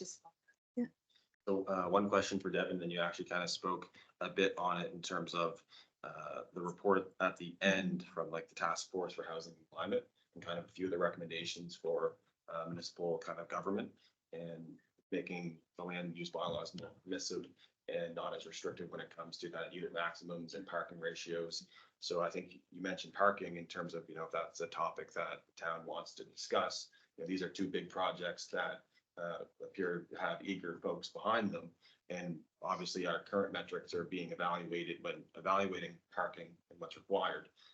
Is it a bit, I know nothing moves quick or overnight in these types of discussions, but is that something, I guess, that staff would recommend evaluating before, plans are too solid on these 2 projects? Because obviously this impacts, how many units can be built and then how much green space could be lost potentially to parking.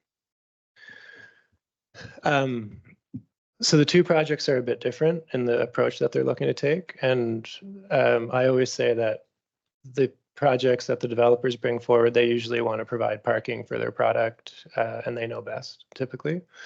The issue is with site plan approval, the metrics are prescribed. And so if they want to move forward with that, they will have to meet the requirements that are written down today.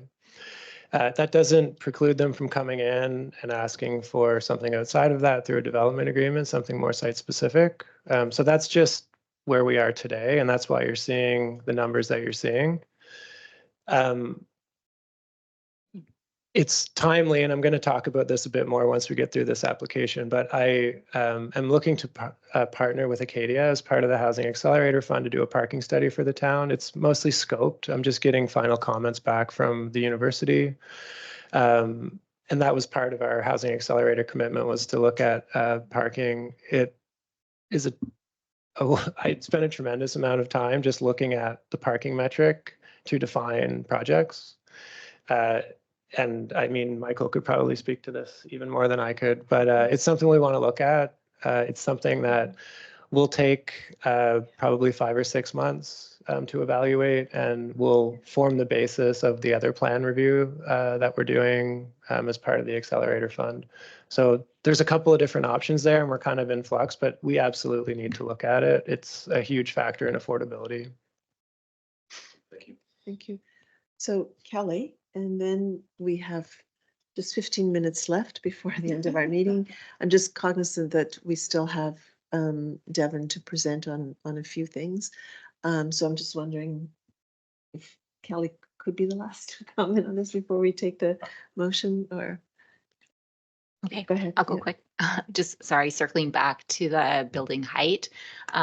So we had talked about how the 6 stories came about as part of the rezoning for Maple, and that came about because that was something that was specific for that site, given the view plane and the sloping and what worked there. And I'm just wondering if then this is being approached because that precedent has been set. So that's what you have to work with in terms of what's been allowed previously.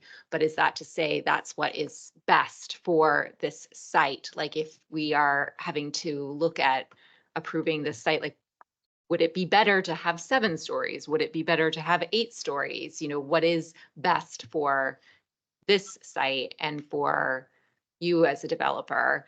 Are we just trying to use 6 because that's what's been done before? And is that the right thing to do? Maybe it is, maybe it isn't, but I just wanted to ask that question. Does that make sense? Yeah, Director, is it okay if I jump in? Yeah. I'm just 5. We, anybody who knows me knows that I'm fairly detail oriented. And Michael needs to live through a lot of this. But we're actually looking at developing what I call a prototypical MERB building that we want to build going forward. We've got quite a bit of land in Halifax as well. We're working on another site in the valley.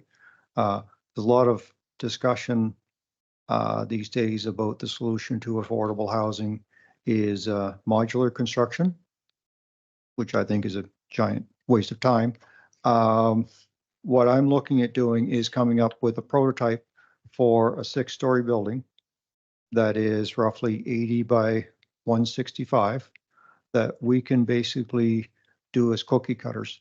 We now know every nail, bolt, screw, everything that we've built enough of these buildings over the last 30 years. So I'm looking to ramp up our game. So the 6-story format that is intrinsic with the zoning on this site, for our business plan perspective, in terms of developing this prototype, that we want to, hit this site relatively hard with the 2 foundations at once. We think it's a good compromise. It gives us some economies of scale of building the building, but it's not so tall that it would look terribly out of place. Yeah. In different areas, and whether that's here, Windsor, suburban Halifax. We think it's a nice compromise. That's great. I just wanted to bring it up because there's, we've talked recently with other developments about missed opportunities, right? And I just didn't want this to be that when we look back on it and say like, oh man, that should have been a 12-story building or something, but if that's or a 2-story, so I just wanted to ask that question, but that makes a lot of sense. Thank you. Yeah. Okay. So any more comments, questions? So if not, could I have somebody to move this? Thank you, Peter. That was Okay, very thank good. you. I can do it. Is that it? Ready? I would move that the Planning Advisory Committee provide a positive recommendation to council regarding the land use bylaw amendment rezoning for Gasper Avenue, PID 55274575. Call for the question. All in favor, say aye. Contrary minded. Okay, motion passes. Thank you to both presenters for your time here today. These are very interesting projects, and it's quite exciting to see this moving forward. So now, Devin, you have 12 minutes. See what you can do. I don't really need that much time. I was gonna 8 minutes. This is what Alice has been waiting for this whole 2 hours. This is why Alice is watching this whole 2 hours. Why do we have to finish at 6, by the way? It's my rules. No, seriously. It's 4 to 6. That's what we normally schedule the meeting for, the 2-hour meeting. So if we're not done, we stop at 6? I don't understand. I'm looking for clarification. There's only a few items, and I think from my perspective anyway, if it takes a bit, I assume there'll be some questions. I think we'll be fine. So I'm happy to answer questions and be here. So I was just going to give some updates, and I could start with the Housing Accelerator Fund. It would probably be more brief than if Lindsay was here. So this is a piece that I already showed. So just the broad strokes of the application. I know everyone's familiar with that, and what Lindsay and I have been doing. I've been really focused on hiring someone, and I think I'm close. I think I'm close. I hope to have more to say about that in the coming weeks.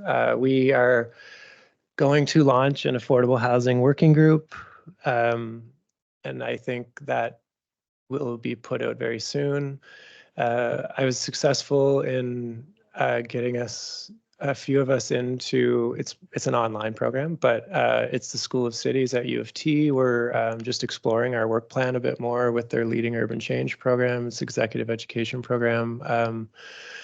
And there's a lot of really great experts. If you just Google that, I think we'll really benefit from that. And they were actually behind that study that we put in the report as well, the climate and cities. I did want to talk about Lindsay a little bit. I'm also trying to build Lindsay's capacity to really manage this project, and I'm supporting her and registering for some project management pieces just in the next couple of months, so that I think if you know me, you know that I want to do a really good job on these projects. So I'm trying to set us up for success. There's a number of procurement pieces. Some of those will come to council very soon. I've been working on those. We have a website, and the bigger piece, I think that's important, that needs to start now because it does involve our business community, landlords, Acadia, is we are scoping a parking study.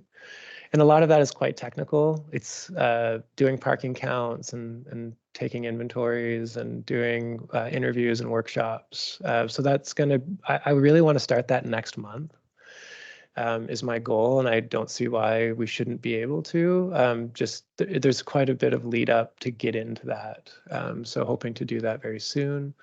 And these rezonings, I've had a lot of people reach out to me when they heard we got the Housing Accelerator Fund, like a tremendous amount. I was a bit overwhelmed by the number of people, to be honest, but a lot of landowners just want to know what it means. They don't know what it means. And so some of that I've, just to be really transparent about what I'm doing, is moving it to the plan review that we're going to take on. And so I can't possibly entertain individual requests over and over right now. And so we're packaging things in a plan review that will start.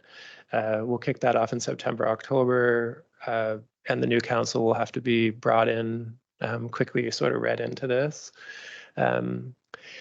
So yeah, there's some other pieces here that we're talking about as well more in the medium term, but that's really around working more with Acadia. And as Erin gets her feet under her there's some really exciting opportunities. The non-market work will ramp up over the summer and hopefully have much more to it in the fall.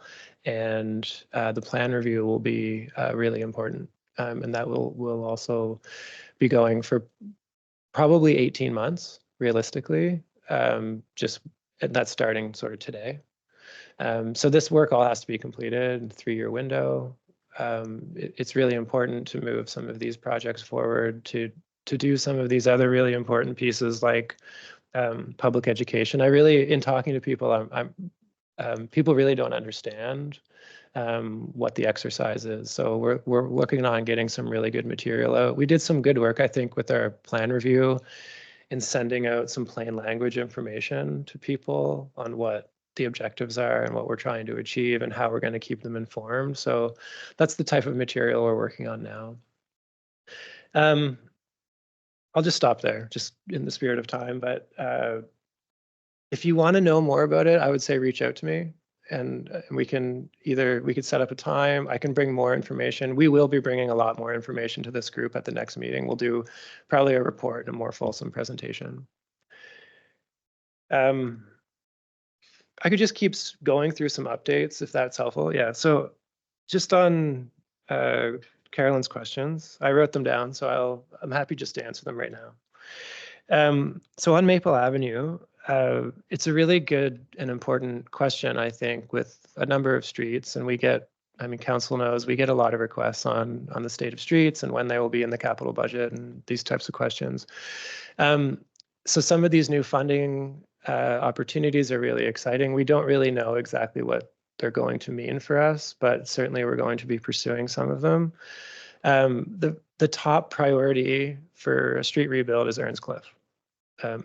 You can talk to the town engineer, and that's really from a condition assessment perspective. So the next street that will be moving forward, and we're tying our active transportation investments to that as well, given its location with the Children's Center and the medical facilities there. But Maple's also up there. It's just we're trying to figure out how to fund that appropriately and support all of that private investment. The developers are obviously really wanting us to do that too. But that's really as far as we can go at this point on talking about that. We don't know. That's going to be subject to future budgets. So it'll probably come in as a discussion in the fall. Hopefully there'll be some other opportunities to offset some of these because it's costing almost $5,000 a meter to build a road now. That's full rebuild. And that is a lot. Couple of other questions just within the East End as an update. Devin, Sorry. Yeah. I just want to make a comment and ask a question, mostly comment and a question about Maple. The individual that Caroline mentioned has been in touch with me often, and that part of, I don't even know if it's called Maple, is not in the town. We have a weird situation where the houses are in the town, but the street is in the county. So would presumably, if and when we do our part of Maple, which doesn't go up to the turn, just goes to where the asphalt was, there was some top put down last year, I believe. That's the end of the town's road. So is there regular communication with the county about redoing that street? Are you aware of any discussions? I'm not aware of active discussions, but we would certainly be talking to them. And I think it would, especially for sidewalks and active transportation, we have a little parking lot, informal parking lot by the highway that comes into Reservoir there. And I think we really need to connect to that, all the way to that. The street is not in the town, right, which I only know from talking to Jeremy about problems with that street, but it's a county road.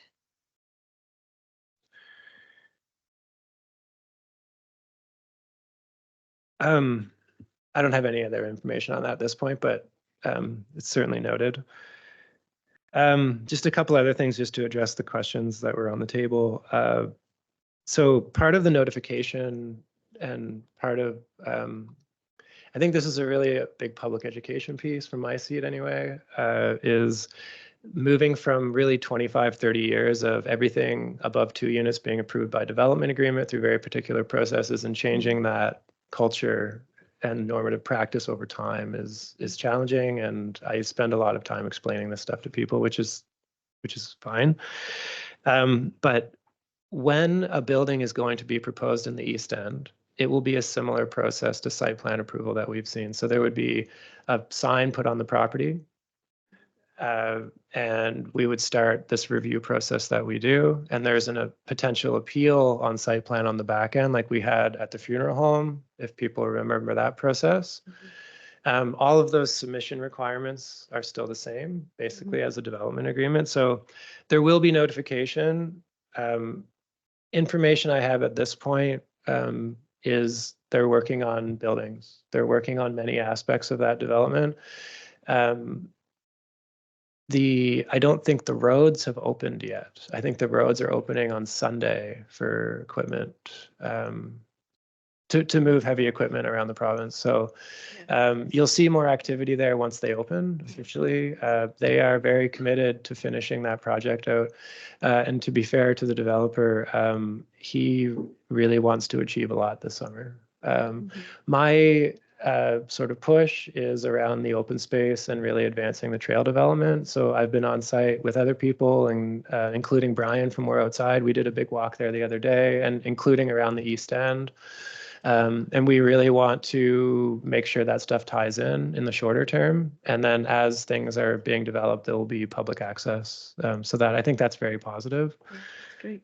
Park trail access, site plan, and Notification.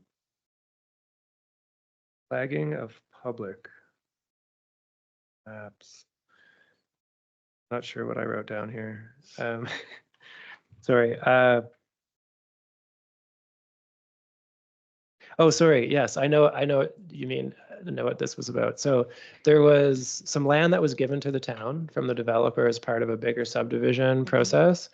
And when I did a walk up there the other day, we were talking about flagging some of that so people can understand, similar that we did to the view planes, so people could really see it on the ground. Reservoir Park will actually get bigger. And I think there's a really positive opportunity to do a planting program on the north side of the trail. So that is also That's good. fairly exciting. That's good. Yeah, I think that was most of those ish. It was a good shot, yeah. The other thing that I just wanted to update on while we're talking, I can take questions about anything really, is just on 292 Main Street. I'm sure people are wondering about that project. So I thought it appropriate to give an update here. So but I think there's a bit of a, so there's a lot of work that happens after a development agreement is approved. So they don't actually have permits to construct at time of development agreement. And this is part of the issue with development agreements, to be honest, is there's a lot of risk and diligence put into a process that really is unknown until that time. So we're working with them on a ton of details on building permits. Our inspectors are working with them. My development officer is working with them. Alex has been engaged. So there was a number of sort of outstanding issues that we're working towards. And I could get, and I'm happy to reach out to something more formal in writing from the developer that we could share with council, and then you could have that, and planning committee. I think that would probably be appropriate. Very good idea. But as we all know, there was a deadline of June Yeah. for work to start. So that's still our expectation. Can I ask a quick question? Yeah, go ahead. Oh, sorry. Is there a name of a contractor that they have like in place? I haven't been as involved in talking to them, James, Amanda, and Marcia, but I can ask. I can certainly follow up. That would be handy. Yep. Active transportation, you're gonna go. Yeah, just quickly on, so we do have funding to build out an active transportation network with a similar window to the Housing Accelerator Fund. So it's going to be a very exciting 3-4 years in town. We're finishing a tender package for a number of projects. And so when we finish those projects, and I've presented them at this group and at council, and those have been communicated, but just so everyone's aware, we are about to put that tender out.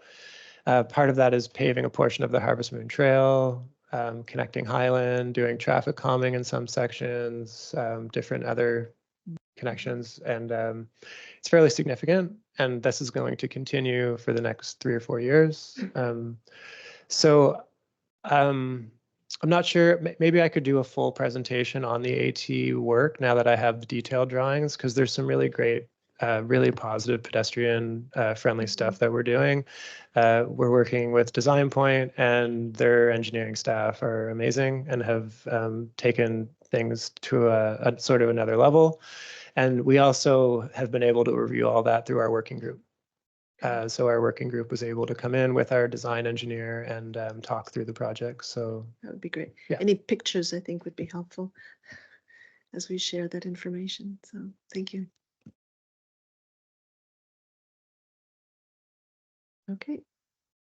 Thank you. Do we have any questions for Devin? Okay, thank you, Devin. So that takes us to the end of our agenda. Our next meeting is scheduled for May the 9th. And it just so happens, I will not be here on the 9th. Councillor Ingham will not be here on the 9th, and Deputy Mayor Elliott will also not be here on the 9th. So, well, I think we probably will have 1, 2, 3, 4, 5, 6. Yeah. And you won't be here. So four of the 9 won't be here. I think we would just have quorum. So I'm just wondering whether, But I mean, that's if somebody doesn't yeah, get sick. if somebody else isn't. So I'm just wondering whether what we know what the agenda is, or is there something that we could delay? we, I think we'll just reschedule, and maybe we'll send out a doodle poll with another date if we need quorum to have a meeting anyway. So it helps with our work planning to know really soon when that meeting will be. So I'm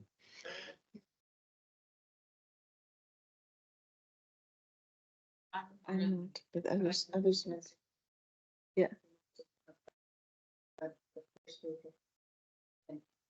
I'll be away. You'll be here. You'll be here. You'll be away. Okay. And you. So why don't we do a doodle poll? Yeah, And we can then do that. see what, rather than And it gives us all time to check our current and future calendars.